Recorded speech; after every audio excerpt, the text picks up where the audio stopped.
Okay, you guys all hear this? I'm kind of leaving you, well, let me put it this way. When you come to my house and I do one of these classes, we do these, you can come 2 weeks or 30 days, you know, and the horses that I've got have done this so many times. My challenge is to keep it interesting for the horses because it makes it too easy for the people. The horses walk out there going, and they stand on the box. Oh, you want me? Okay, I'll go do that, you know. So I have to trade in and get some new fresh horses, like getting fresh cattle every now and then if you're doing cutting.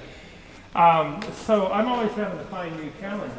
But if I can give you some fresh horses in, usually on the first day, this is what I set up. Because, and just say, try this. We've got a month. It doesn't matter if you don't get this today. Just try this. What was easy, what was hard. And then you start teaching tools, and you try it again in a couple of days, and you try it again in a couple of days, and then in a little while, people are doing all kinds of cool little things.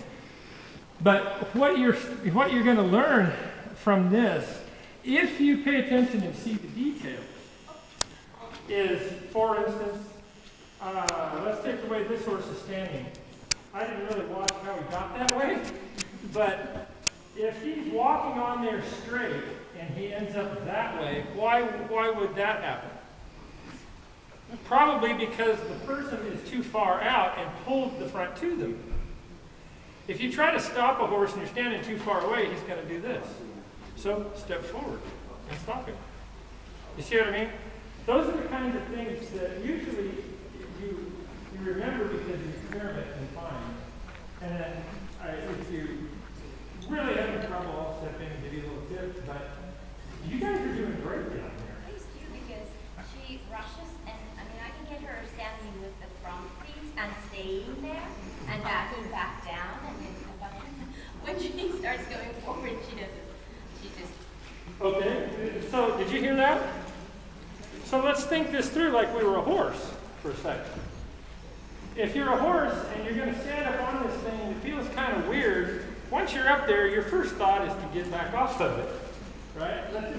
It's okay, let's just go on though. Let's not stay here. And so number one, you're motivated to leave, to get off of it. But number two, and there's another thing.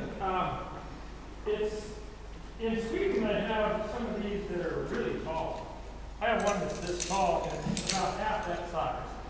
It's round and it's about this tall, and you have to stand your horse up on it with all 4 feet. And let me ask you this.